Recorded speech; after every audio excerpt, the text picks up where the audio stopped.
call the meeting to order tonight, and we'll start with just real quick introductions. I'll go first. My name is Matt Caldy, acting chair. How about Mike goes next?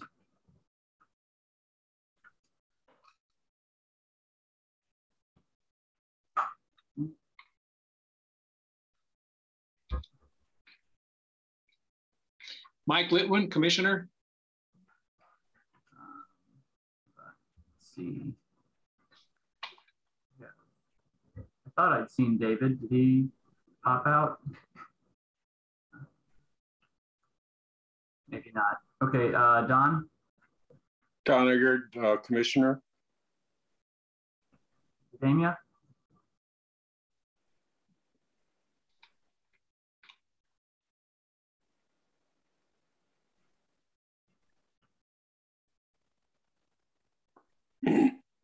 Excuse me. We'll try Sam. Hi, I'm Sam. I am a senior at IU studying environmental and sustainability studies and GIS and remote sensing. And this is towards the beginning of the second year of me being a member on this commission. Thank you. Scott? Hey, everybody. Sorry, I'm juggling some parental responsibilities tonight. Good to see you all, Commissioner and a professor at IU. And go Hoosiers. David? Yeah, I was on briefly with my iPad, but I'd rather be with my iMac, and then you don't see my picture. I'm a big black rectangle, and that's okay. So I'm probably in my 18th to 20th year on this commission, and I'm retired from teaching in SPIA, where I taught math for about 30 years and other things as well. Damia? Hi, I'm Damia Whitney, and I'm a commissioner and a member of the Tree Commission. Matthias? And I'm Matthias. I am an undergraduate junior at IU, and I am a commissioner for the time being. Right, I believe that's everyone we have on tonight. Next on the agenda would be approval of minutes. I hope everyone got a chance to look over last month's minutes. At this time, I would accept anyone who wants to move to approve minutes. I move that we approve. So moved. Second. Second, all right. Go a voice vote then. I'll vote yes. Mike? Yes. Aye. And Dave, yep. Yes. Don? Yes. Damia?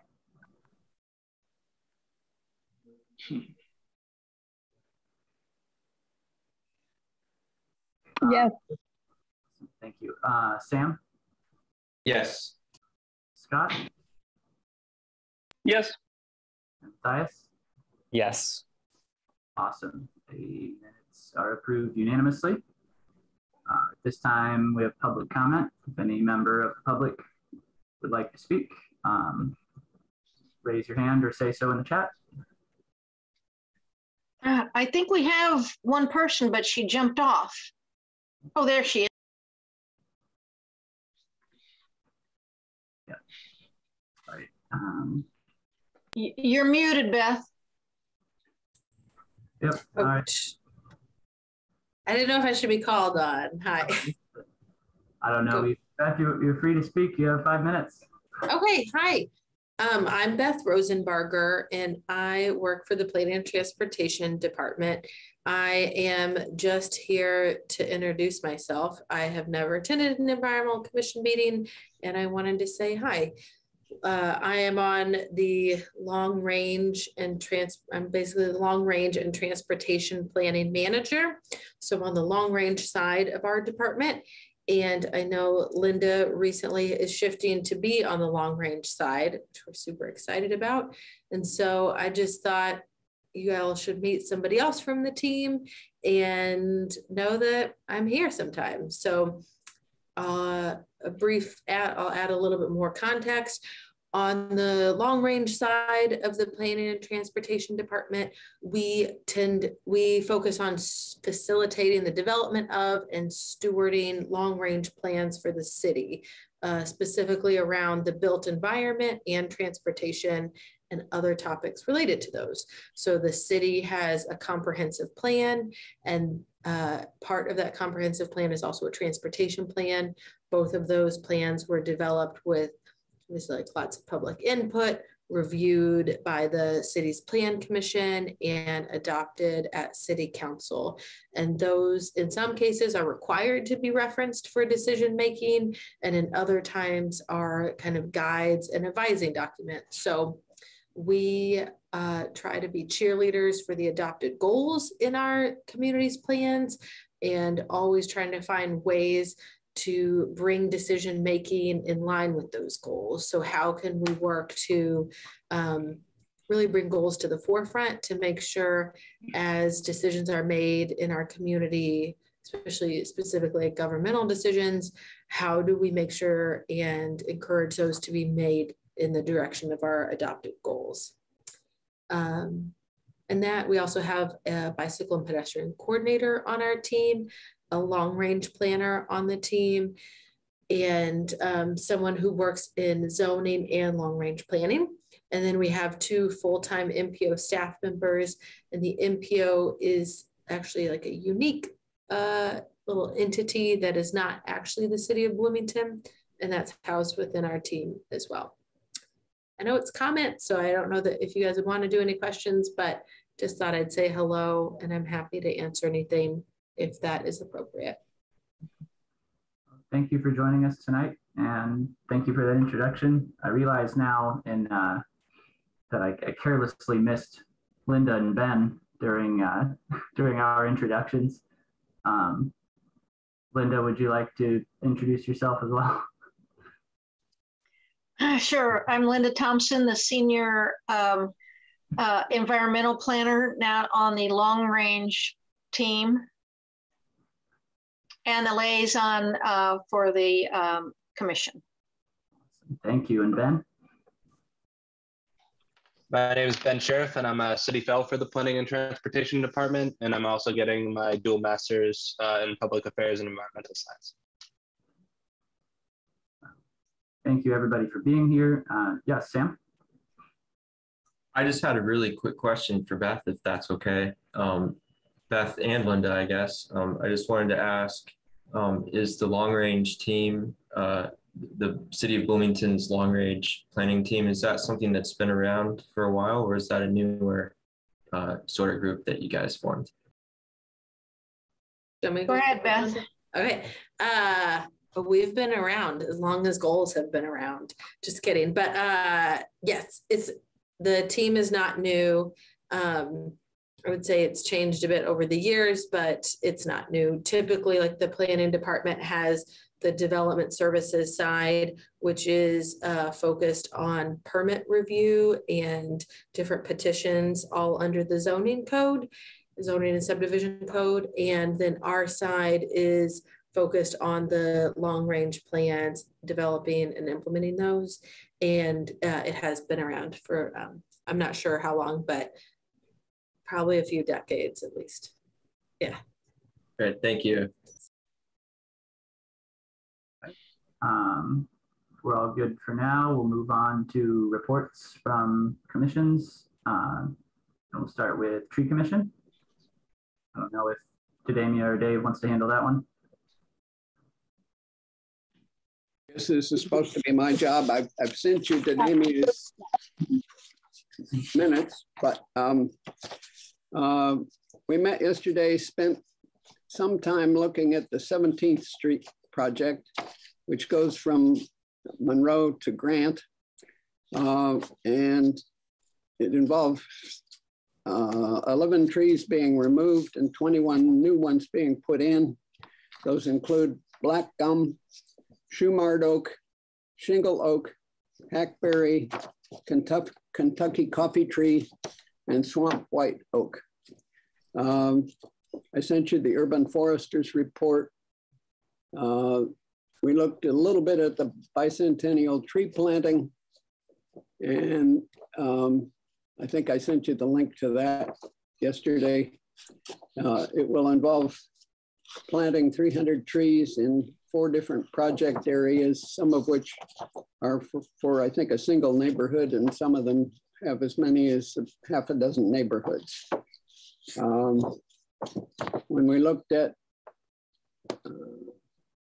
tree issues at IU, Mia talked about 149 trees had been put in the new quad, which is up north of the geology building. And I got to go look at that. It sounds interesting. So that was most of our meeting. Thank you, Dave.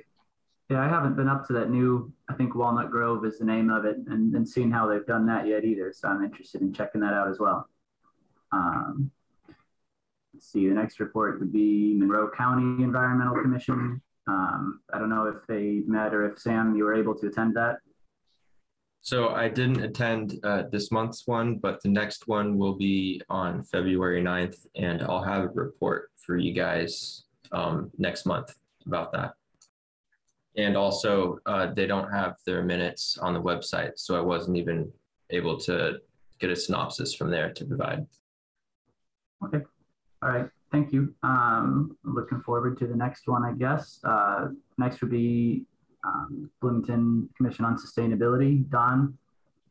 The meeting was probably the highlight of the meeting was Flaherty, Councilman Flaherty's summation of what was transpiring in the council. So the council apparently is trying to, the majority of the council members want to reduce the number of their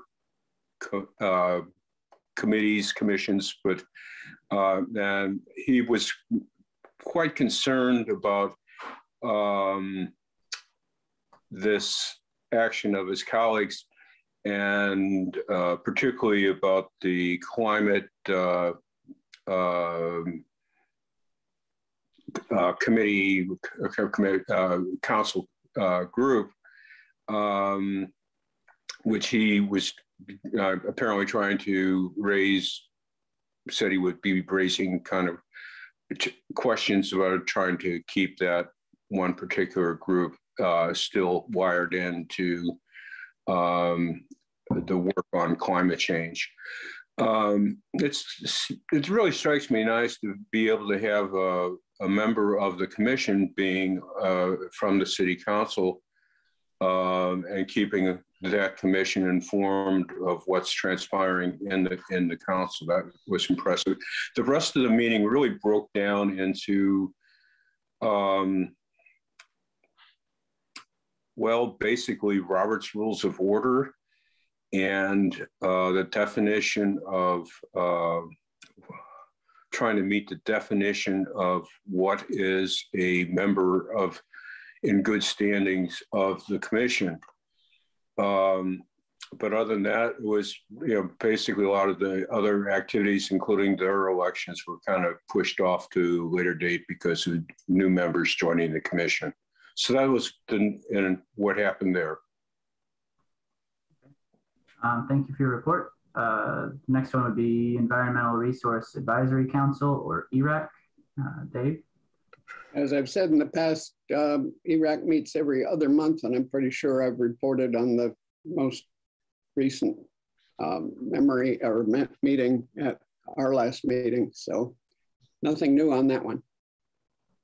Yep, I always kind of forget which month is the every other month, but sorry about that. Let's see, next would be Metropolitan Planning Organizing Citizens Advisory Council. It's a lot. I don't know if we have anyone attending that currently. It was an Andrew one in the past. I don't think we do. that case, we can keep moving to Friends of Lake Monroe. Yeah,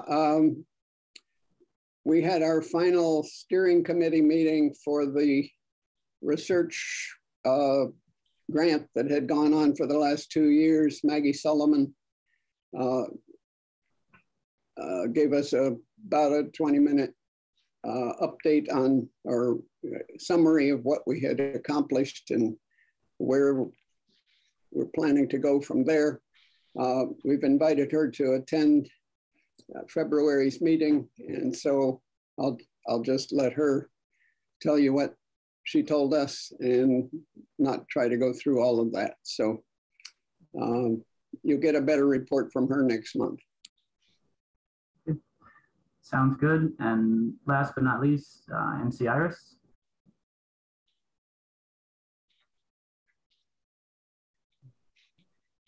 If we still have Don here. Hey, Don. You're muted, Don. Yeah, there we go. Sorry about that.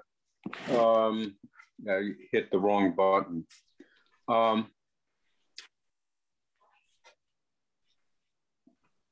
don't try to remember if I sent the passed on the minutes. I may have forgotten to do that. Does anybody remember seeing the January minutes? But there was a lot of discussion about the calorie pair and replacing coming up with a mechanism to help support people who have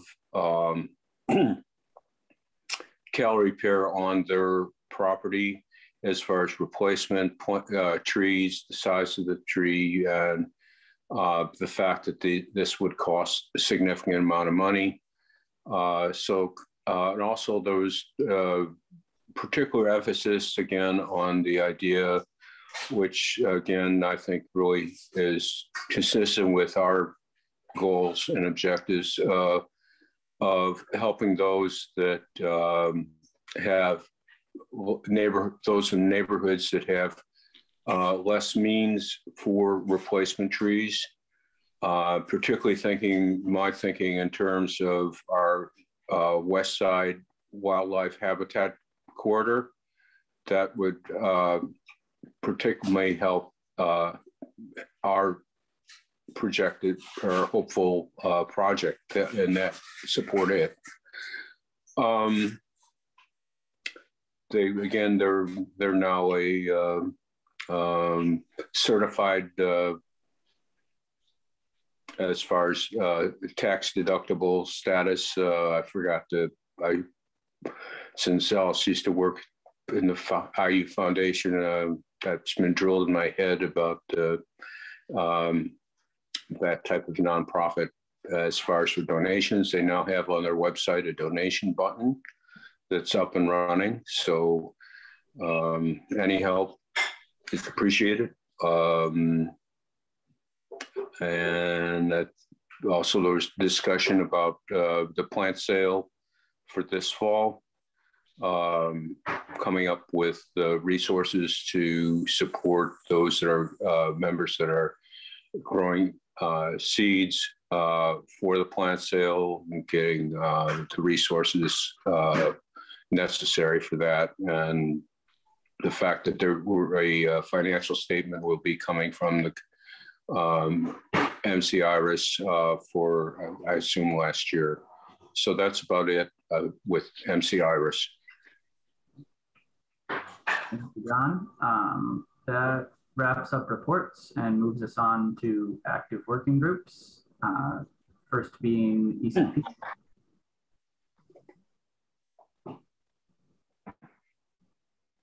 Okay, that's me, I think. As you all know, I'm not going to give you detailed descriptions of these this month. I'm going to basically just tell you what will be on the Plan Commission agenda. The first one is a primary plat approval to plat 7 lots and a right-of-way, and it's being brought forward by the Redevelopment Commission. Another one is at 424, it's called 424 Walnut LCC, and that's because it's at 424.5 South Walnut Street. The petitioner's requesting a site plan approval for a 34-unit multifamily development. And the last thing on the agenda is Trinitas Ventures, which we've talked about a lot of times in the past. It's on Arlington Park Drive out, and also off of 17th Street. It's an amendment to the district ordinance and the preliminary plat for an approval of a planned unit development. So that is the end of my report for this evening. What was the location on the first one you mentioned? Well, it is south of 2nd Street, west of Rogers Street, north of 1st Street, and East Morton. That's why I didn't say it the first time. Right. Yes, Dave? Just a note, I have started to follow the online newspapers, so to speak, called the Bloomingtonian, and it announced that the destruction of the old Kmart building has begun. We drove by it on Tuesday, and you could see light through it, so it must have been all smashed up inside, but the walls, the outer walls are still there, I guess. So we've talked in the past about the Trinitas development there, and that's now in progress. Did not know that. Let's see. That being all there is on ECPC, I guess the last remaining active working group that I'm aware of is biodiversity and their habitat connectivity plan. Ben, do you have any updates on that? I do. We met on Sunday this past week, and it was a pretty productive meeting.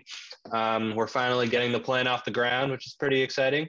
I sent out a letter today, actually, to the neighborhood associations for a Zoom meeting that we'll be having on February 6th on Sunday at 4 p.m., I think.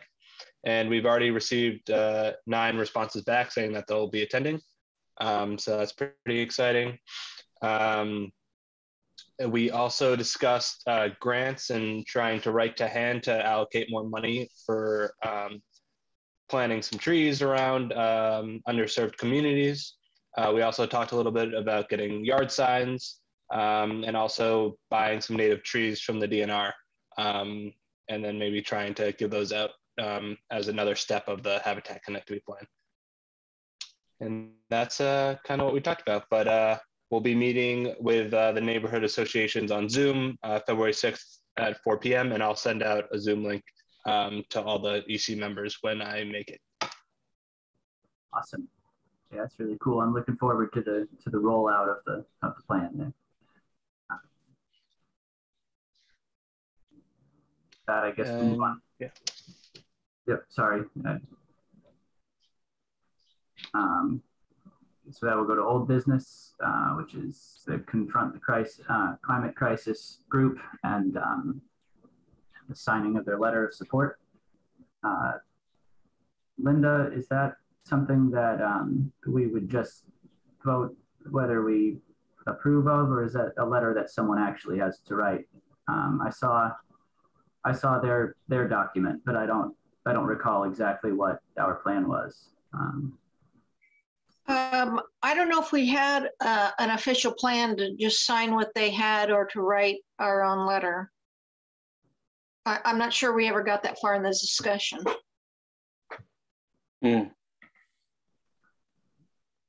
I'd like to move that we don't do anything. The reason being that if you read through their proposal, it seems to favor business people and development people more than environmental scientists, and it just doesn't sound like a good thing. So that's a motion. Further discussion on that? I'll second.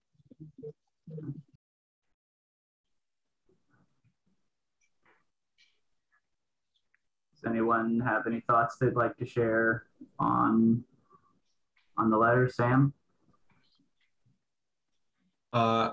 Just this evening, I was looking through organizations and public officials that support. This is Senate Bill 225 that we're talking about. I noticed that Indiana Forest Alliance, Indiana Beyond Coal, Indiana Climate Coalition, Hoosier Action, Hoosier Environmental Council, Friends of Lake Monroe, a few of the Audubon societies and other groups like that have signed. So it's a hard decision to be really skeptical of, like you guys mentioned, the large amount of business leaders that are included on the task force versus environmental scientists. But at the same time, what if this is Indiana's best shot at anything like remotely like a climate plan, especially with a really heavily Republican dominated political system here. Sam, did you read the bill? I looked through some of it. How does this compare to the status quo? I mean, if we just left it the way it is, what would we be doing in the way of climate actions? Good point.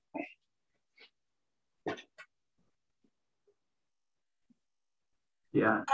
Well, that's a good question. And when I read it, I'm not a voting member, but I can chime in my opinion that I agree with David and Damia that it leaves a lot of room for having a plan that we wouldn't like in the long run.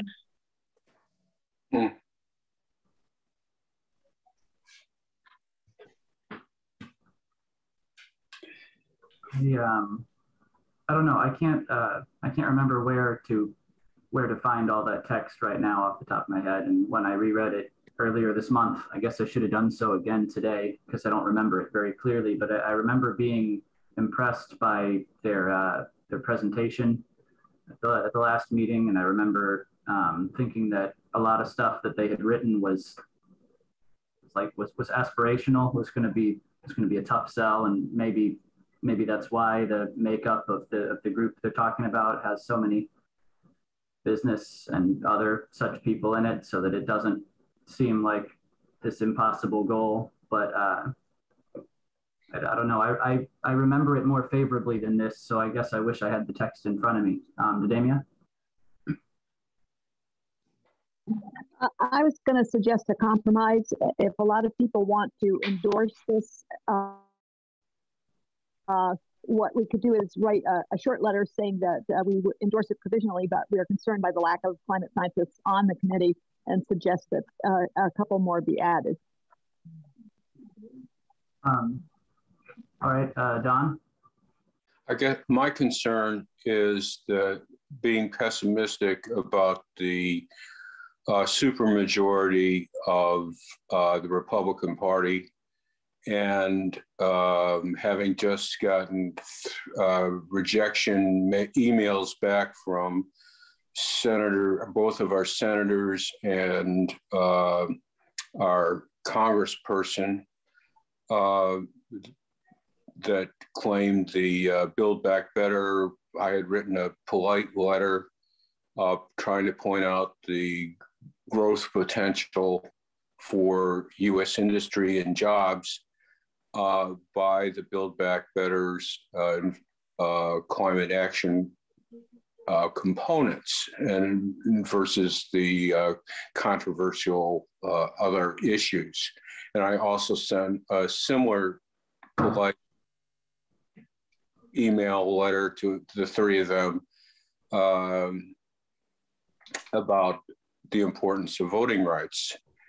And I basically got the boilerplate Republican Party do nothing. And I was particularly offended by the response to climate change mitigation, which was they whined about the inflation. So I have very little faith in our supermajority. It may be just a waste of time.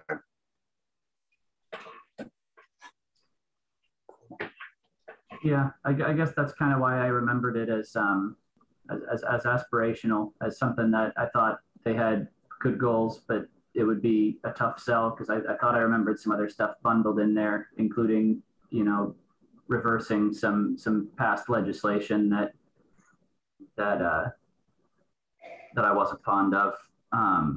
The other thing that I'm noticing now as I look back at the minutes is that we, after their presentation, when we discussed the group and signing the letter of support, there weren't very many of us present, but we unanimously voted that we would sign the letter of support.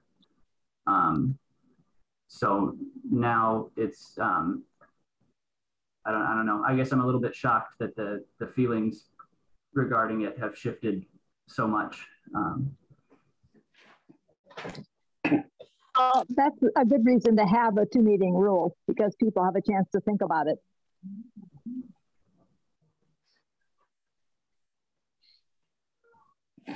I must not have been at the meeting where we talked about it before. I don't remember anything about it other than what's been in email.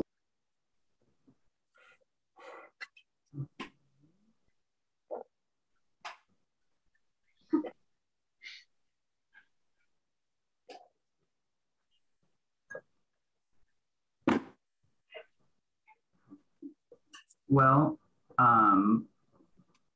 we can continue discussion if people have more things to contribute. But if there's no further discussion on the subject, there has been a motion and there has been a second. So we will do a vote on Dave's proposal that we do nothing at this time. I will make one more comment that some of those groups that Sam mentioned that have endorsed this spend a lot of time dealing with the state legislature. So they would be more savvy about that than we are. Mm. Yeah, I mean, again, I don't know. I wish I'd been better prepared and reread it today so that I'd be more aware of it here. But my feelings coming in were those of, regardless of the makeup of the committee they were making there, that I felt that the object of the whole thing and the body of text was something that we would support. I thought it was something that was very positive. Dave? Well, given all those groups that Sam mentioned, at least one of which I'm a member of, I think I'm going to abstain on my motion. Sir? I'm going to abstain on the motion I made. Yeah, I'm not familiar enough with the Robert's Rules of Order here or anything, whether the motion can be withdrawn or not, or whether we have to go through voting on it since it was already moved and seconded. I think you can withdraw. Yeah. If you want.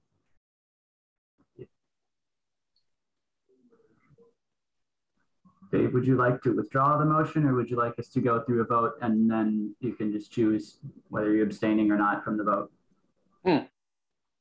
No, I don't want to withdraw it. I think we need to talk about it, need to vote on it. So I'm just kind of uncertain one way or the other after what Sam said. So I think we need to vote, but I'm going to abstain.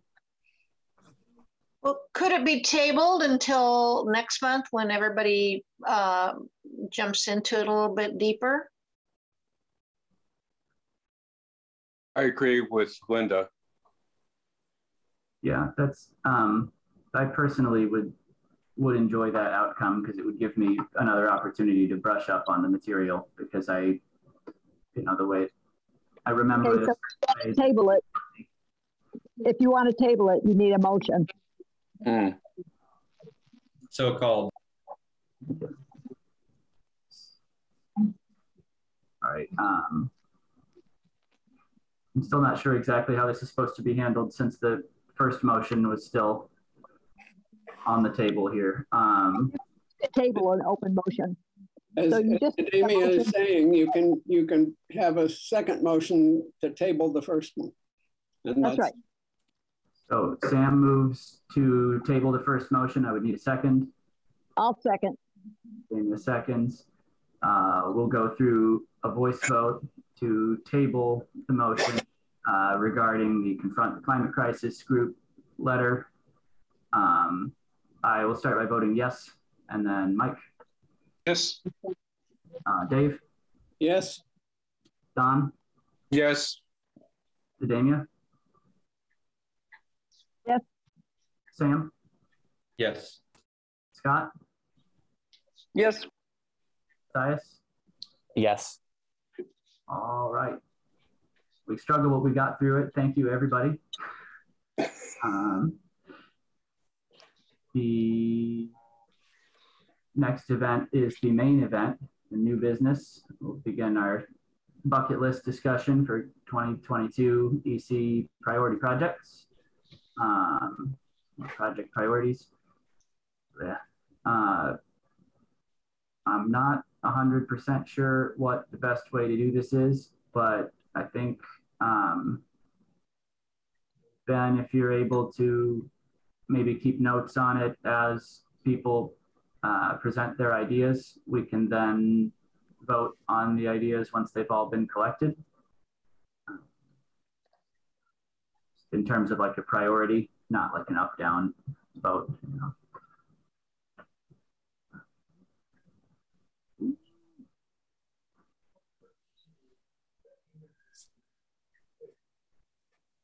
Is this what you're picturing? Is this okay if I put like a Word document and I'll type in what people are saying?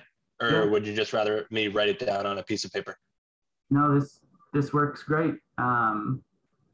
This way, even if you know someone wants to adjust your wording even to feel like it better represents their suggestion, this way we can all see the collaboration. So this works for me.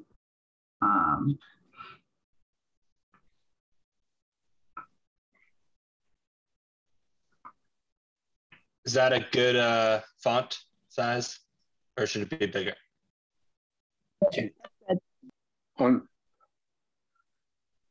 With my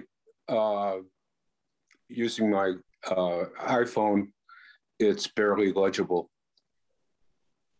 I think additionally, you could zoom in on your document a bit instead of just space on each, yeah.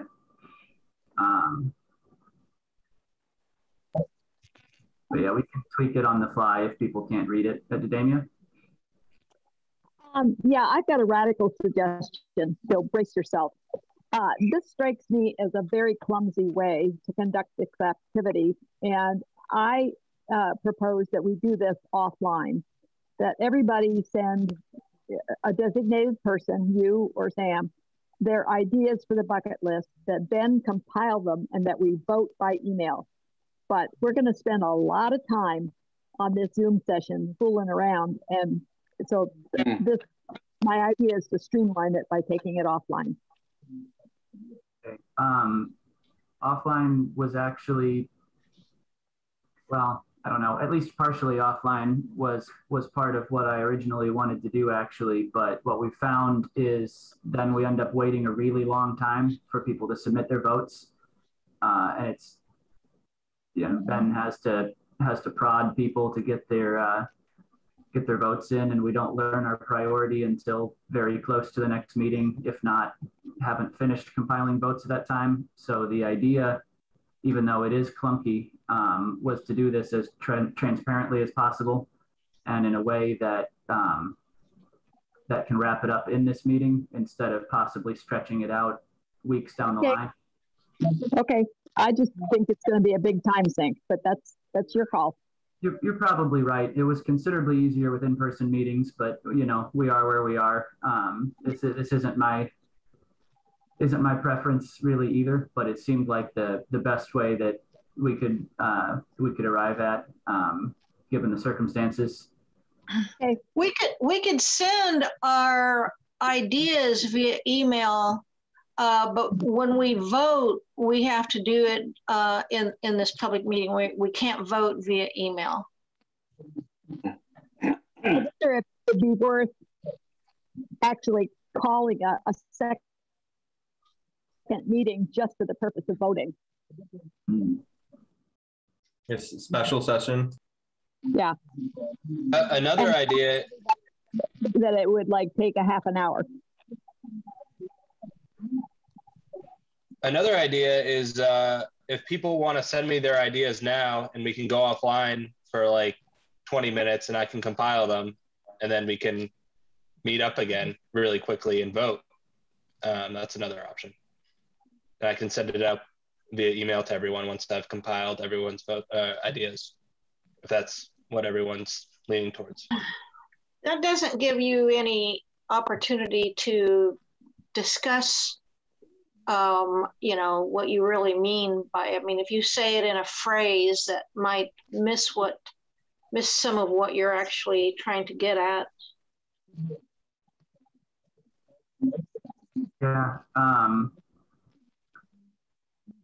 And I'm not sure that would be faster either, really, than us compiling it publicly now, even with your shared screen. Like, again, I don't expect it to be all that smooth, but I think I like the idea of us getting it down and getting it in the open, and then we can talk as much as we want before getting a vote. I think the voting part might be the toughest, but I think, you know, compiling it now on your screen, if that's something people are okay with, might just be, you know, the best of our not so ideal options.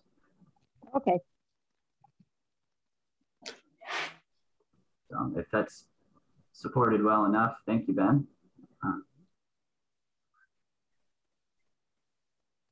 And actually, I don't want to call an order on this either. So if anybody would like to open the floor by throwing out an idea they feel good about, they may, if we want to do the raised hands, or if we, all right, Dave.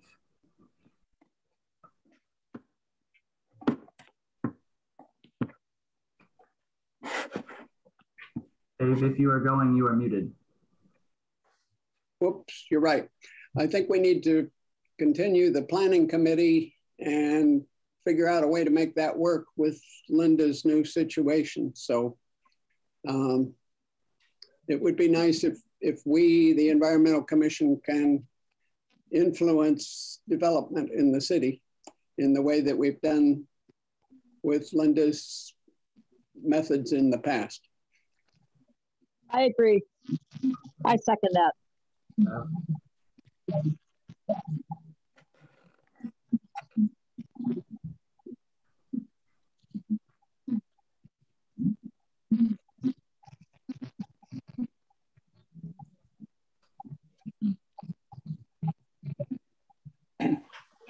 That is a great bucket list item. Yeah, I think Don might have had the next hand up. Sorry if I'm a little out of order. Do we have to do anything with the first question I have is with the habitat? Do we have to continue? How do we does that have to be re-upped?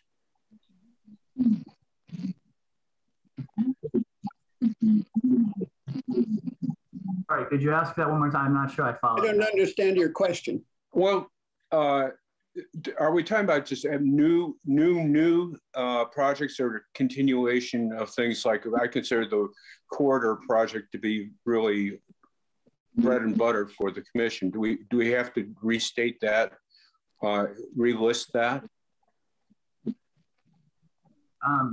I wouldn't think so. That's okay. The connectivity plan. That's a thing that we've The second, the only new thing that I'm would like to advocate for is some form of, particularly because I'm seeing, having watched the demise of the waste, reducing waste activities of the Sustainability Commission.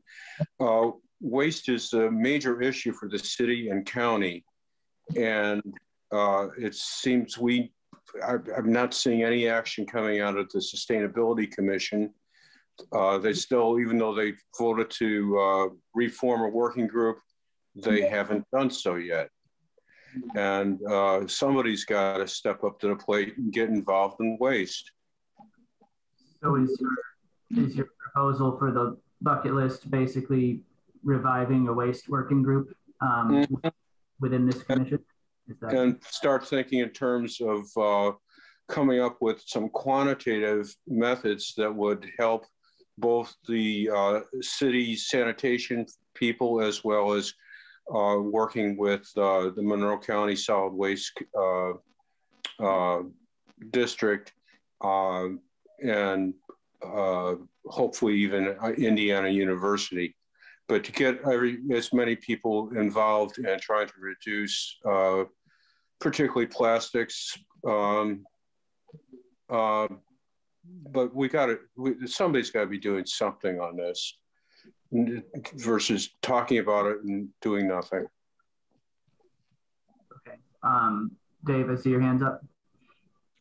I would think we should keep the Biodiversity Committee as one of the things on the bucket list. I don't understand why not. Yeah. Yeah, the working groups are fluid. We've been kind of both reacting to our workload and the times our projects of emphasis. So working groups are something that we could decide at any given time that one needs to be prioritized or needs to come back that's been away, or even if creating a new one that hasn't existed before. It was just right now, as I understand it, we were really doing the biodiversity, and before that, a lot of outreach. But yeah, working groups we can add and subtract any given month with need and with also based on what type of priority projects we choose.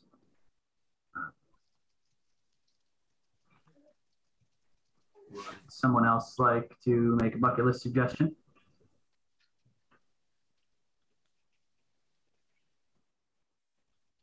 Sam?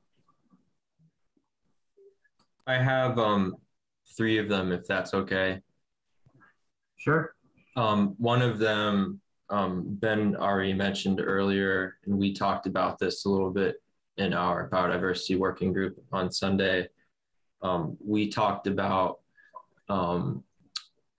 somehow petitioning the city to look at our hand, small and simple grant to significantly increase the amount of money that they're offering for that.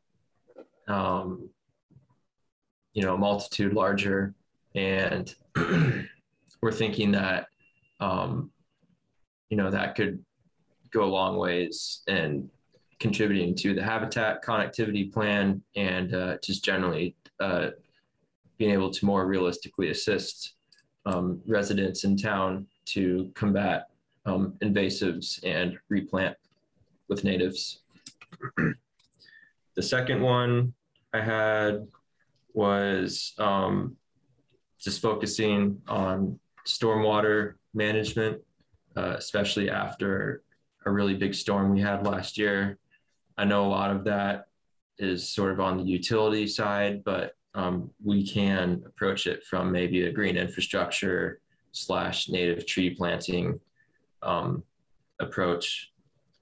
And then the third one is it'd be really cool if we could work more closely with IU. They're just like a really large entity in town, and a lot of what they do affects the city. And speaking of stormwater, basically all the flooding that happened in town, most of that runoff is actually from on campus going into town. So it'd just be really cool to see these two entities working with each other on stuff like that and other things. Okay. As soon as we give Ben a second to get caught up here,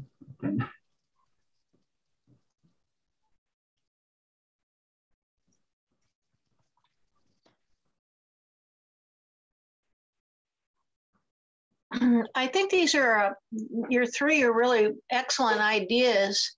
And I don't want to sound like I'm criticizing or anything, but remember with the bucket list, what we're doing is coming up with one project that we'll spend at least the whole year on. And that doesn't mean we won't work on other things. I mean, I can see you guys working on almost all of these all year. But I think that the point is to come up with the one topic that will be this year's priority. It's kind of what's truly difficult about crafting some of these suggestions, is because a lot of these things are great ideas that I hope we pursue, regardless of which of these get the most votes. But there's a certain specificity, I guess. There's a certain, actionable goal type feature to them that makes them desirable for a yearly emphasis project here. Don? I think that what strikes me is that the wildlife corridor one touches on several of the issues that were just brought up: flooding, biodiversity.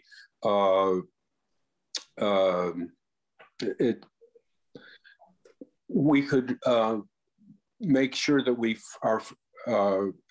can work some of those topics into collectively into with the corridor project, because flooding and the tree canopy, all those things are aspects that are related to what we're trying to accomplish with the wildlife diversity projects, supporting things like the composting of the leaves, et cetera, et cetera, et cetera, et cetera. There's linking some of the things and projects that are ongoing with other city departments, with what we want to get done, and show how what work we're focusing on covers multiple issues that need to be addressed. Okay. Yeah, the way that I'm thinking of it is any of the projects we've taken on before aren't going away. The connectivity plan is still a big thing we're doing. It's still evolving, and we're releasing different parts of it and trying to increase engagement. We don't need to set it as like a project for the year, because it's an ongoing project. Kind of like, I don't think it needs to be suggested tonight that we update the Becky. We're doing that. We decided to do that last year. It might kind of ebb and flow in terms of its priority level, but it's a project we're doing. So I don't feel like we need to recommend ones that are already in motion. Scott, I see your hand up. Hey, yeah, just a quick one. I guess it's one that the commission has dealt with over the years already, but I was just curious more than anything. And that's just with net metering, running down this summer, if there had been, a look at other ways to incentivize residential solar, after net metering kind of sunsets. And if there's anything more the commission can do to, educate residents to take advantage while we can, and also, think perhaps creatively about kind of the path forward with residential solar after that.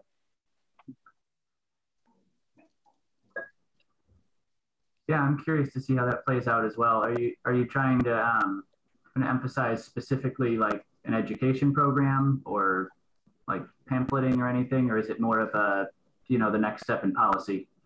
Yeah, I mean, in my mind, it's a bit of both, right? I think there is an educational component there, but and especially for folks who have maybe been on the fence for a little while, and why it kind of maybe behooves them to move kind of quickly here, but also just to kind of think through, you know, if there's any other local governments, you know, in states that have similarly, you know, stymied solar recently, have there been, you know, anything else creative we could consider, you know, here in Bloomington to help encourage folks to still do this? I don't know offhand. It would probably take some digging, maybe even a student project to do a bit of a survey like that. But it just occurred to me as maybe something useful the commission could do. Yeah, it definitely seems worthwhile to look into. Thank you. Cool.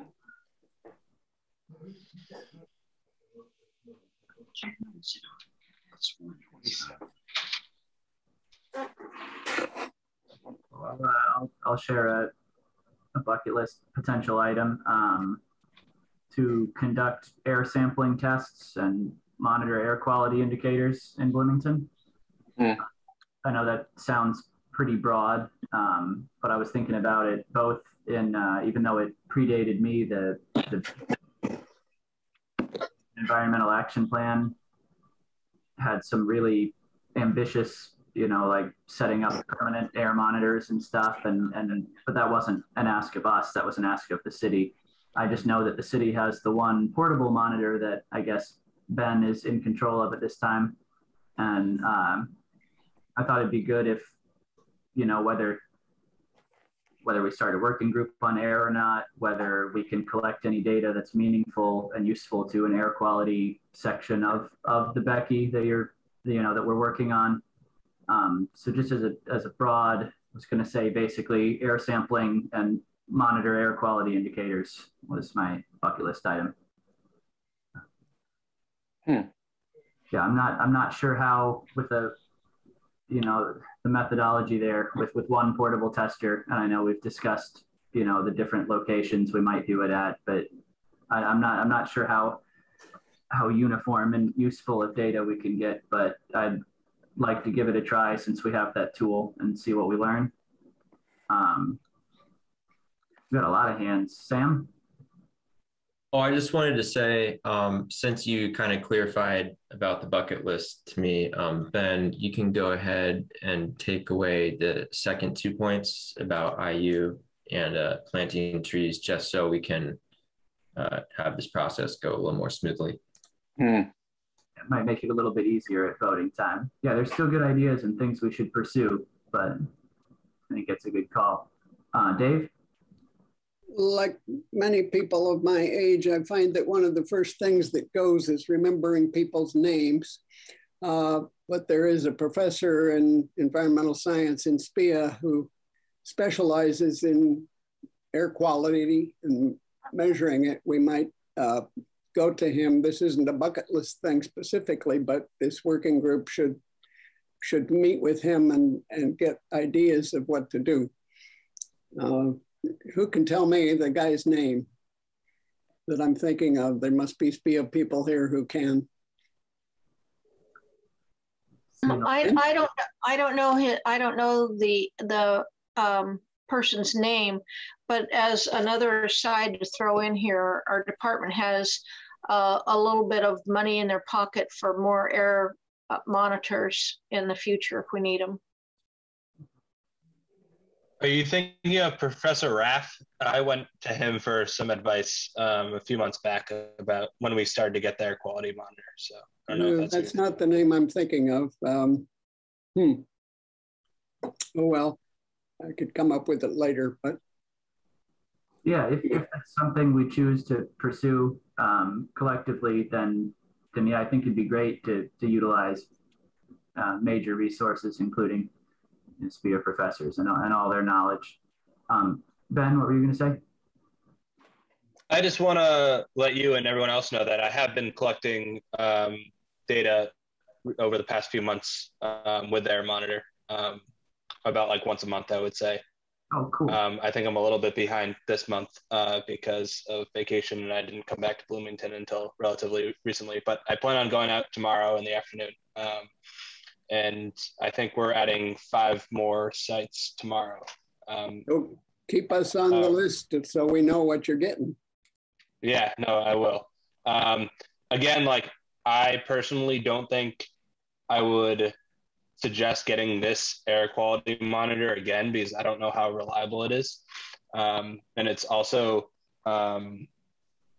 maybe not great to compare to other like state devices, because they don't really measure what we're measuring with particulate matter around the state, because it's not very widely done.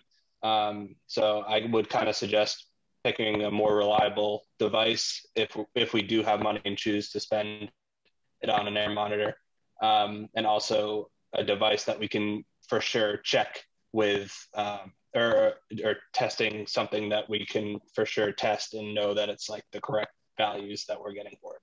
Yeah. Again, if we do choose to go down that road, and if the money is available for air monitors, which is something that wasn't on my radar, putting them at certain locations and leaving them there rather than just having a portable one to check for a few hours or something can have a big impact, because I was reading about how difficult it is to study this, because wind being a certain direction can give you drastically different results. They were talking about how one-time testing and even, different sporadic testing can sometimes give you data that isn't very useful, because you don't know what it is. There's more volatile organic compounds in the hottest hour of the day. There's more, dirt and debris and dust coming from roads if there's wind from that direction, and so on and so forth. So it seems like one of those things that the more often you can get data on it, the more useful the data is. But Don? Yeah, I would really agree with what you just said. Having collected water samples and knowing that sometimes the water is flowing after a period of heavy rain, what you want to, you have dilution to the point that that doesn't reflect at all what happens when you have a higher concentration with low flow. I kind of question the idea, as I think about it more, the idea of going around temporarily having sites set up. But it would be nice to be able to be looped in, if nothing else, with those that are collecting data in Bloomington, to be able to see that data and work with our city departments as to see evaluating the potential impact and what potential for guidance for the city as to if there is a specific need that shows up in the data that various people are collecting. Yeah, I think those are all definitely things to consider if we do go down that road and do increased monitoring and testing and have a working group. And I'm going on only about 5 years in the commission, but that's been an area we've never really had as a strength. We've had water and biodiversity and waste and a lot of different working groups, but never really had anybody on air. So if that is something that we choose to do, just like any other working group, we'd have anyone who feels passionately about it sign up to be a part of that working group, and we want to try to use any of the resources we have available to us. But before we get too far into any one of these, are there any more bucket list items, even for outgoing members? Matthias, anybody have any ideas that they want to throw out here?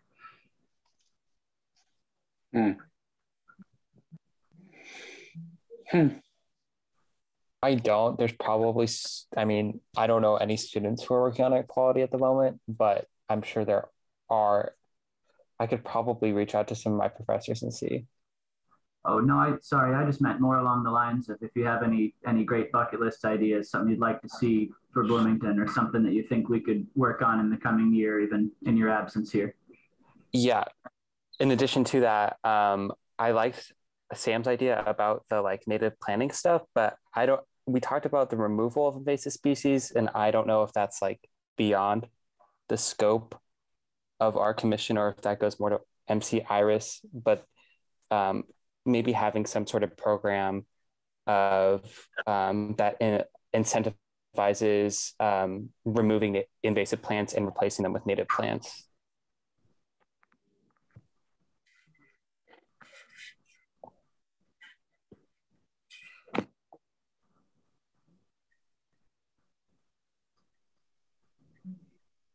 Let's see. How would you summarize that as a bullet point for Ben to include here?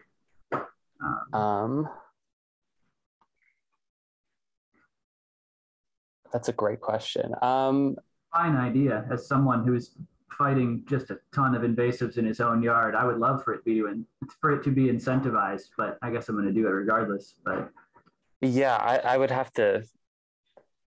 I don't know if the best approach would be like education and pamphlets about it, or yeah, I don't know what an incentive would look like.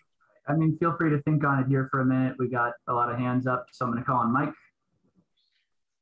Yeah, I couldn't come up with anything new and revolutionary, so I'm kind of falling back on an old one. At the last updating of the UDO, I recommended developing a stream inventory and classification system for the city, and it never really happened, so I guess I would think about trying to jumpstart that with the planning department.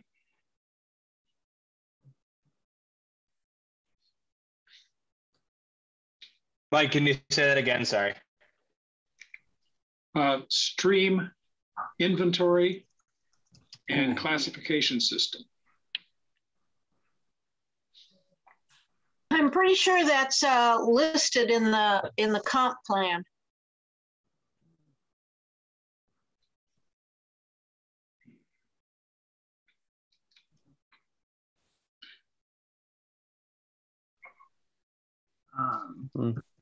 Dave, you got your hand up for a little while?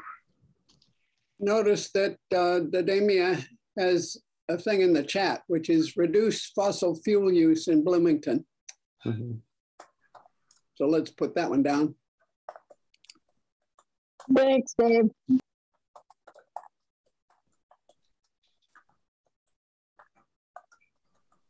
And Don? I just lost my train of thought there for a second. I'll pass now. Maybe I'll think about it later. There was a point and I just totally blanked out what I was about to want to say. Okay.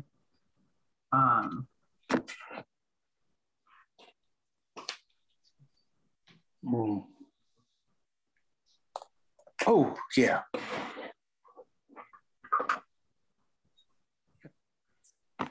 You can go ahead if you've remembered it.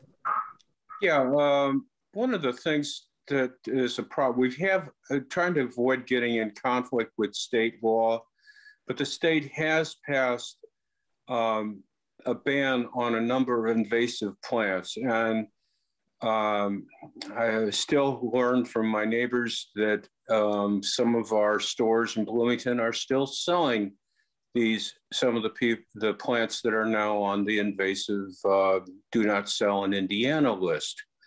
The potential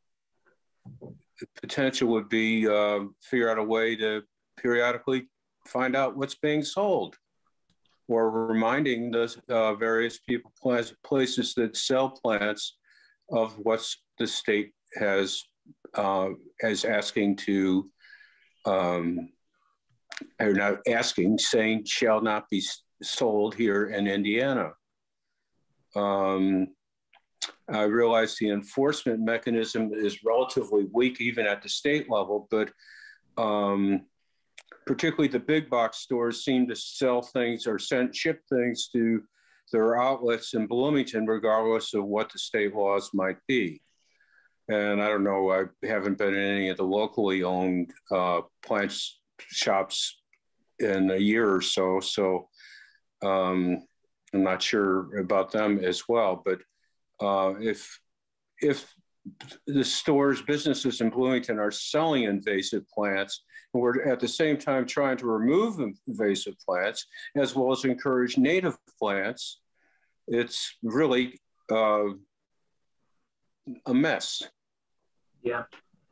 Yeah, enforcement has always been hard across the board, even on stuff where I always think back to the Culvers and they're agreeing to plant more trees elsewhere for the amount they were going to take down for their parking lot. And did they ever? I kind of doubt it. So that's got enforcement issues kind of across the board. Matthias? Yeah, so going off of that, like Knox County is the only county that I'm aware of in Indiana that has an invasive species sale ban that passed in, I want to say 2019. So it has been done. And the problem, I wouldn't say the problem, but the biggest weakness of that, doing something like that, is that it doesn't apply retroactively. So it's stopping the sale of invasive species in the county going forward, but it's not, it doesn't have any provisions for removal or anything. But I've done, my other project that I've done is all about what the tree ordinances and vegetation ordinances look like in Indiana. And besides maybe South Bend banning Callery pear in an ordinance, like those are the only two that I could think of that could be replicated in a similar way here. So I really like Don's idea about enforcing the bans. Yeah. Yeah, and one of the MC Iris members that I work basically every week with is very active with the Knox County and I think Davies County invasive plant groups as well. So I'll next time I see Margaret, I'll ask her about how things are working, at least in Knox, because she goes back and forth to Knox County several times, 4 or 5 times a month, and participates with their invasive plant as well as with the Davies County people. So I may be able to come up with some information for Margaret. Okay, yeah, it's definitely a good idea that while I support it, it's kind of, it's a thing we always fall into, like reduce fossil fuel use in Bloomington is a great thing, but I don't know how the EC is going to do it. So I completely agree with you, and it's a great idea, and I'm not sure exactly what mechanisms are available to us. But Scott, your hand was up a minute ago and you put it down. Do you still have something? Oh, just something kind of minor. And again, my guess is it's something that maybe the commission's looked at off and on over the years, but I was reading up the other day on how some cities are kind of going a bit beyond what their states are providing in terms of incentives for kind of the transition to electric vehicles. Like some cities, I guess, are waiving registration fees of various kinds, usually bigger cities, of course. And I don't know what prohibitions there are on state law in that space. Obviously not as we've been discussing, the friendliest environment. But again, I didn't know if that was something that the commission, could look at in terms of a bucket list item. Is there more that Bloomington could be doing, to encourage that transition outside of, well, I guess including the chargers, given the new infrastructure bill. But my guess is there's already some effort going in to figure out how to gather that funding and where they should go. So that could be another kind of somewhat of a research project, look into what other cities and counties and stuff have done and what we can do and see how we can impact that moving forwards. Well, I guess I'm just a hopeless academic, apparently. But no, I would be curious, to find out, what more, kind of what's the menu of options that we have at our disposal, right? But maybe as a specific action item, looking in, to the infrastructure bill in particular to figure out.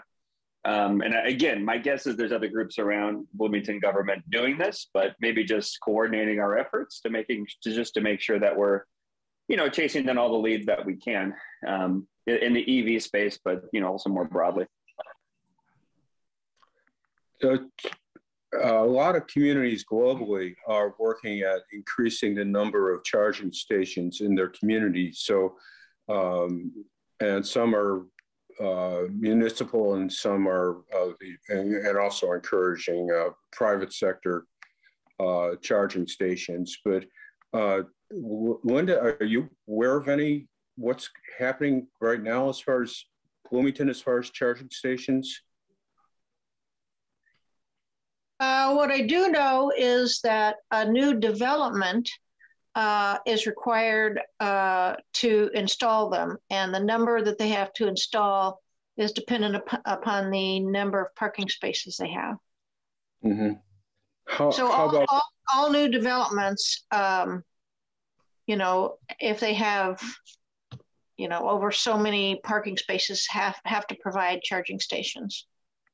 What about like at gas stations, existing gas stations? That's one of the things in Europe is quite common, is to be encouraging them to also provide that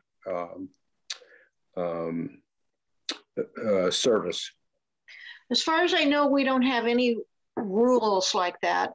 I know that the city has several places around town. The city government has places around town that provide them. But as far as I know, we don't have any rules that would require something like a filling station or a big box store, or, you know, any other kind of place of employment. We don't, you know, we don't have anything to require that I know of. One of the things I've noticed in Google Maps, and we're also planning on going on a trip to Europe this fall, but in our last time, we became very aware of, with Google Maps, identified where charging stations were. And one of the biggest drawbacks is for e-vehicles is the thought that you're going to drive someplace to Indianapolis and find that your battery's dead. And it just seems there needs to be places where the public can easily access and find.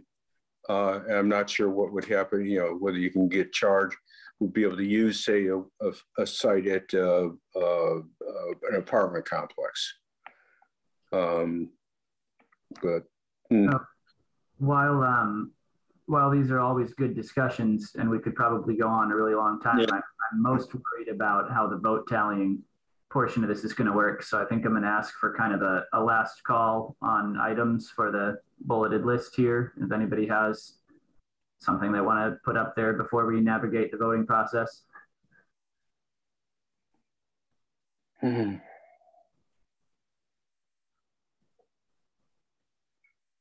All right.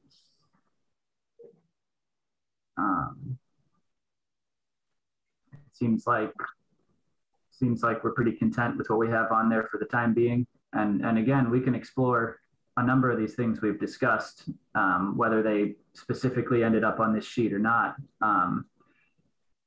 you know, in the commission moving forwards. But I think it'd be good to start figuring out how we want to kind of rank these. Historically, especially when we were in person, they would all be written up on a whiteboard. And go ahead, Ben, if you have something to say first here. I just wanted to say I put the list up in the chat so everyone can do it. Okay. And Mike as well. Go ahead.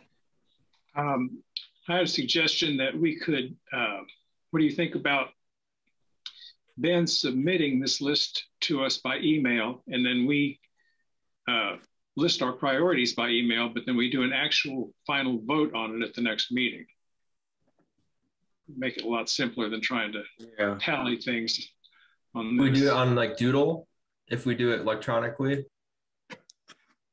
The main benefit of that, I guess, would be that, well, no, I was going to say Damia's is no longer going to be on the commission, was that people who signed out already could then vote. But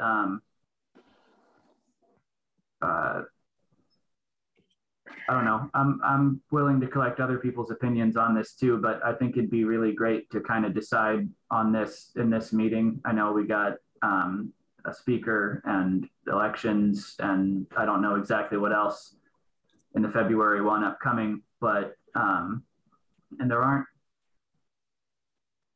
too terribly many voting members left here in the meeting either. So if we were to vote on it, I do think it is something logistically that we could tackle. But Sam, I saw your hand up. I was going to say that folks in this meeting whose terms are expiring soon, I don't think it's till the end of this month. So I know it's short timing, but if we have this electronic voting system and we have a special session next week, we might be able to catch all the voting members still. But again, it'd still be great to have it sooner. Yeah, any of those members, I mean, when it shows it expiring, people seem to be a little slow to act on those. Like when mine last expired, you basically just have to resubmit, and then the mayor sends you a new letter and nothing changed on the site. They just bump it back 2 years. So it's one of those, anybody with expiring membership as of right now may very well not be going anywhere. It's just going to be listed that way on the site until they update it to 2 years later, or until that person rolls off. But I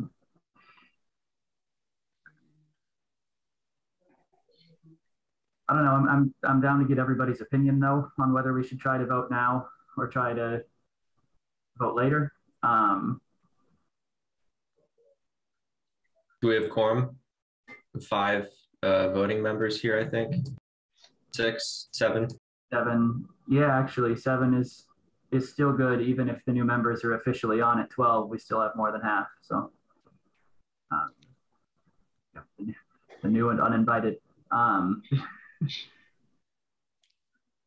have a question. Will this be like ranked choice voting, or will we just be voting for one person, be voting for one thing? So historically, what we've done is when it was up on the whiteboard, everyone would go up kind of all at once. So no one was really staring and seeing if anyone liked their idea or not. And they would put tally marks next to them, 3 next to their favorite, 2 next to their second favorite, 1 next to their third favorite. And then in the end, it would just be the highest numbers lets us know the order of things. And that may result in 1 being chosen or a couple being chosen, or it might be realized that some are so similar, we can actually tackle a lot of them. But it gave people a quick idea of where the most votes were being thrown with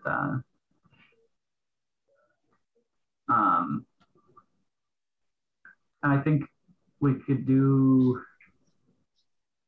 something like that. I'd have no issue saying my 3, 2, and 1 aloud if Ben was, say, taking a note next to them or something like that, so that we'd have a tally. I move for that to happen. Yeah, exactly. I was just going to say, instead of an open discussion on it, I would accept a motion to vote in meeting now, which Sam just moved, and I would accept a second if anyone else likes that idea.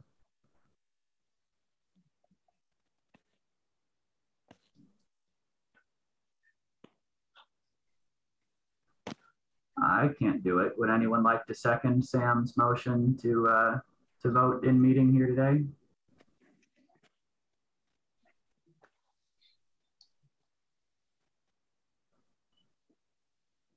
I'm happy to second the voting now. Scott seconds. So let's see. We'll kind of go down the roll here. I will vote yes. Mike? I think no. No, okay. Dave? What are the alternatives? We're just, whether we're voting in person in this meeting is what we're voting on. I guess an alternative would be having it emailed out and then we do the vote during the next meeting. Or during a special meeting. Or I guess a special meeting, but at some time in the future instead of today. So the current vote of yes would be for us voting now, and no would be us voting at another time, be it special or the February meeting. Vote no. Okay. Don? No, I'm running into a battery problem on top of things. Okay, Sam? So sorry. I vote yes. Scott? I'm flexible, frankly, but yeah, I mean, I vote yes. Okay, Matthias? I vote yes. I think that was all of us here.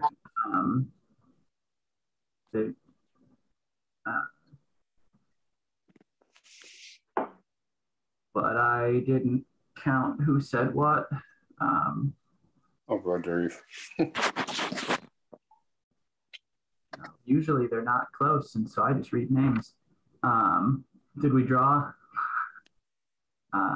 See, I said yes. Scott said yes. Sam said yes. Matthias said yes. Okay, it actually did pass 4-3, it looks like.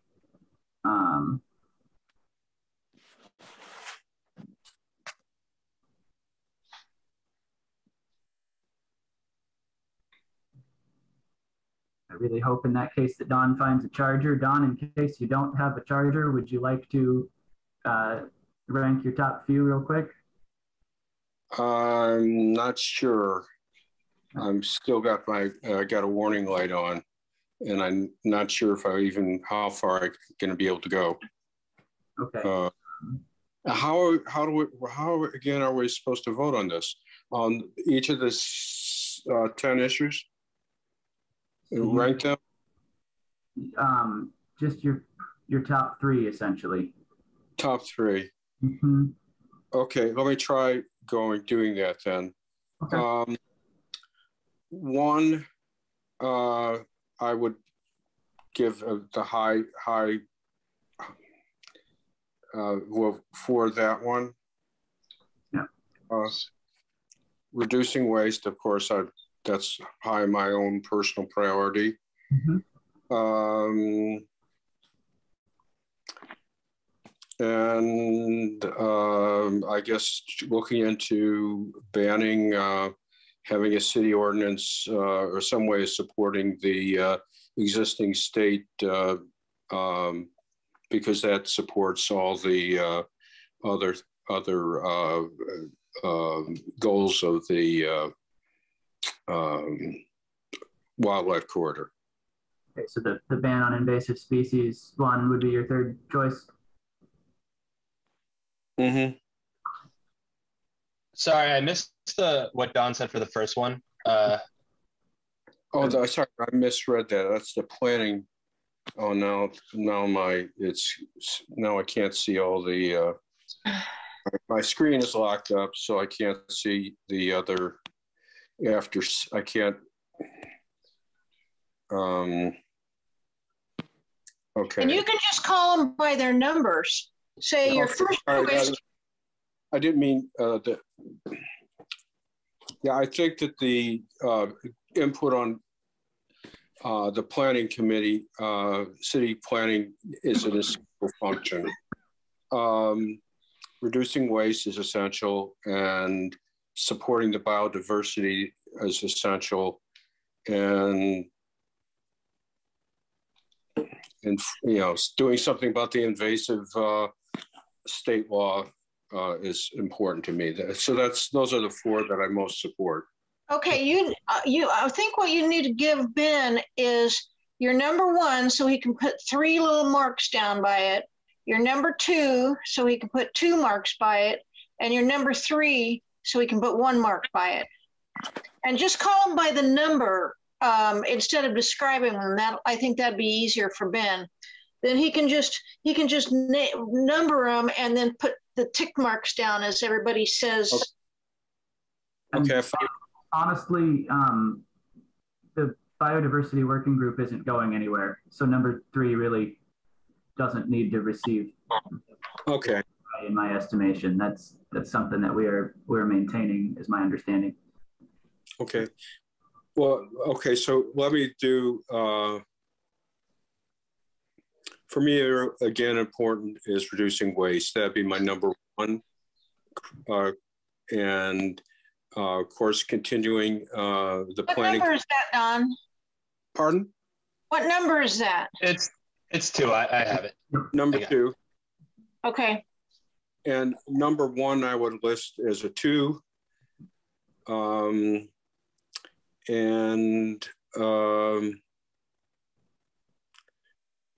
Toss up there.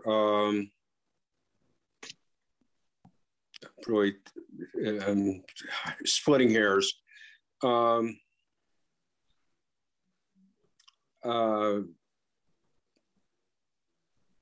Number 4 would be my 3, because that just really needs to be open. Besides things that we're trying to do, that just seems to be important overall. Thank you, Don. I'd be happy to go. I would give my 3 points to number 1, continuing the plan committee one. Give 2 to number 6, air-related stuff. And then I'd give my 1 point to the stream inventory and classification system, number 7.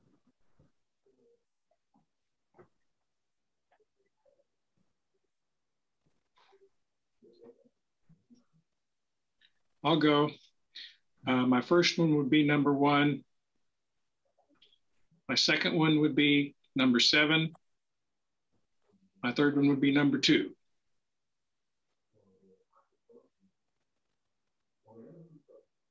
Sam?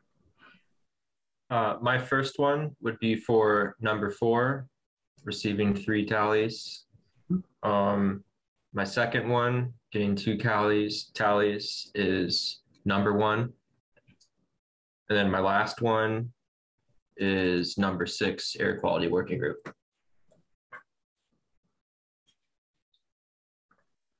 Me next. I'm not understanding why we aren't voting on number 3. It's just going to happen. And who decided that? I mean, why aren't we deciding that? I suppose in any meeting, we can either collectively or even just, I don't know, in any meeting we can decide what working groups are necessary and which ones aren't. And considering we're rolling out a connectivity plan, there's no reason for the biodiversity one to disappear, at least not in the first half of this year. And I don't know why it would after that either, but I'm looking at it as a given. Okay, well, I'll vote. My first is number 1.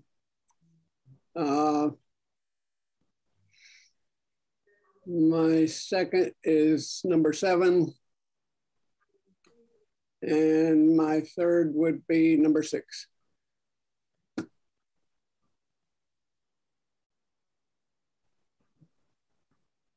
Matthias or Scott? I can go ahead. My number 1 would be number 9, the invasive species ban. My number 2 would be number 5, the net metering, and my number 3 would be the air quality working group, number 6. And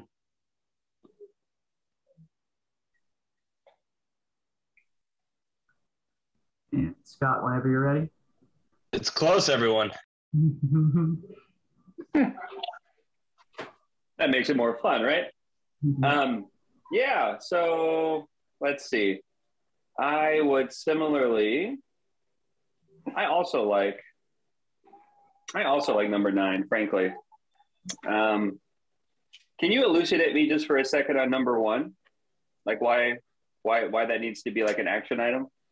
Because it seems important, I just don't quite understand. It's well, I don't know if I'd be the best one to describe it or not, but basically a next step without Linda, who's very instrumental in pretty much everything as far as I can tell. Right. I believe, and it seems that many other people believe, that we still really need to keep an eye on what everybody's trying to get by in terms of, whether that's the preserving tree canopy or permeable surface or LEED certification or any of that stuff. Everybody needs to keep an eye on the developers, and without Linda doing all the heavy lifting for us moving forwards, the vote for number 1 saying that it is critical that we develop a way to make do without Linda putting us on her back. Whether that's, you know, there's different ways we can divide the labor on that one, but we're saying that we think that's still a big priority to do the same plan committee stuff. No, that helps a lot. To do it either. Totally. No, that's absolutely right. Okay. No, thank you for that. How about we'll go for maybe 9 and then 1, and how about 5? But I think a lot of these are useful. Yeah, that's the other, I mean, the good news is this will all be in the minutes. This will be something that even if some of these that didn't receive the most votes total to be, you know, a major project thing we think we have to get done, that doesn't mean we can't look into them as a commission or as individuals or as a working group. All of them will be here on record in the minutes for us to look at any time throughout the year. And nothing loses, I guess, is what I'm driving at. We're just identifying a top couple priorities per the voting members present, and everything else can still be acted on as we see fit.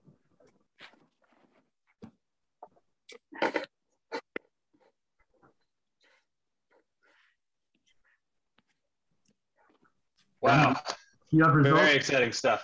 I have the final answers here. Are you sure you all want to hear them? Because no, I don't know. So coming in first place is number 1 with 15 votes. And then we have number 9 coming in second place with 6 votes. And then we have a tie for third place with 5 votes for number 6 and 7. Nice. Can you go over that and tell us what they are?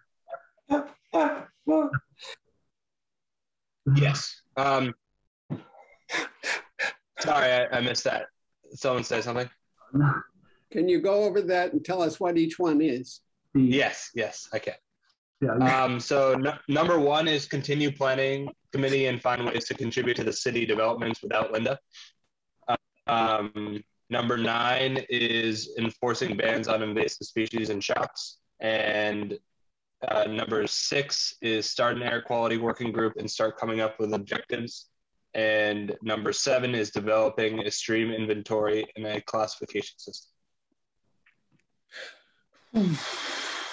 You know, if I can jump in here, number 7, I think is really important.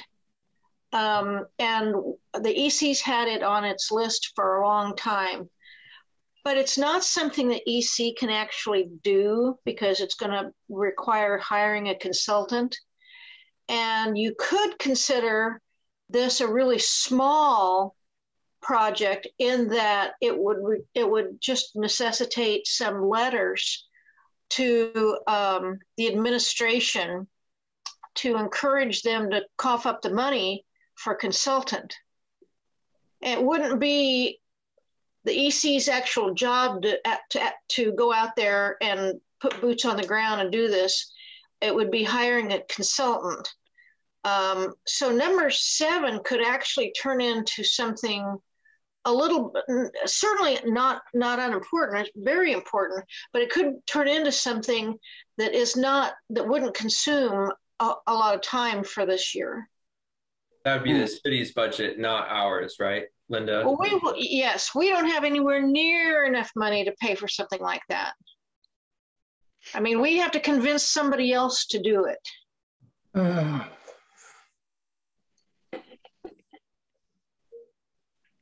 Makes sense to me. Yeah.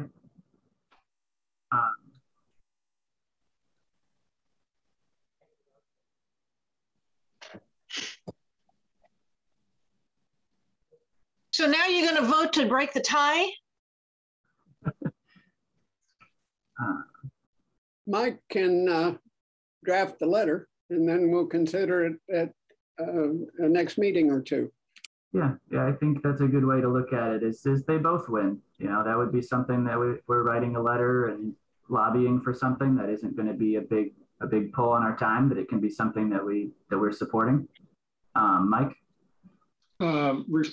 refresh me, do we actually have to, do we just pick a single one or do we have to pick three?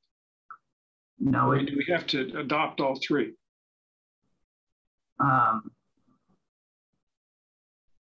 think it's been in the past, it's just been the one that has received the most votes is the highest priority for the coming year. Not the only thing to do. Yeah, I've been a part of meetings where we've decided that, oh, the first couple are totally doable type of thing. We're going to take these two main goals. I mean, there's no rule that says you can have only one main goal, you know? So it kind of, the scope of things matter. At this point, like I said, I don't think any of these things are truly off the table, but we just identified which ones are the most important to us. So we gained a bunch of information as we close out this meeting, and we can let everybody know how it went by email and discuss it further in future meetings as well. But I don't see any reason to limit ourselves to just one. I think our top vote getters are all things that we can try to address this year.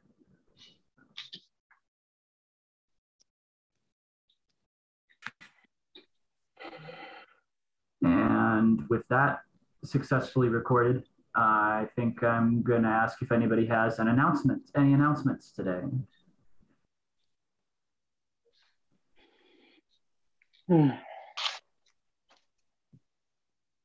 I have a quick one. Oh, sorry.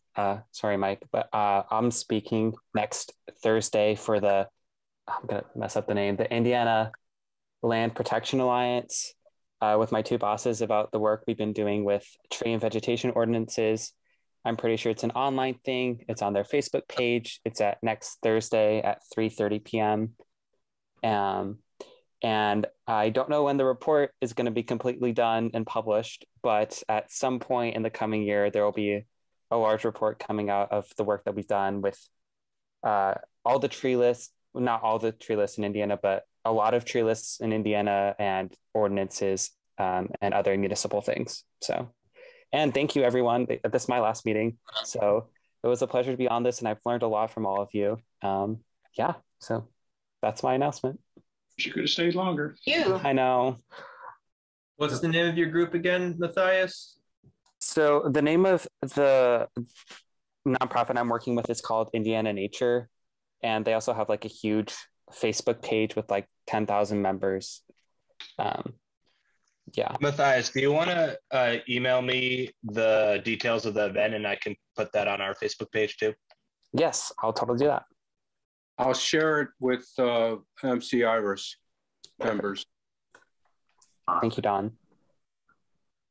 Does anyone else have any announcements tonight? Yeah, Mike? Just a reminder about the election next month. We have candidates for chair and vice chair. We have no candidates yet for secretary treasurer. So anybody who's so inclined, please let us know that you're running for that seat. Have you begun soliciting for that? We will be now, yes. Yeah, it makes sense for in this coming month. Good deal. Any further announcements? Seeing none, thank you everyone so much for going through our clunky bucket list process. I think it went reasonably well, all things considered. I look forward to all the email communications and seeing most all of you again next month, I hope. I'm going to call the meeting adjourned at 7:49 p.m. Everybody have a great night.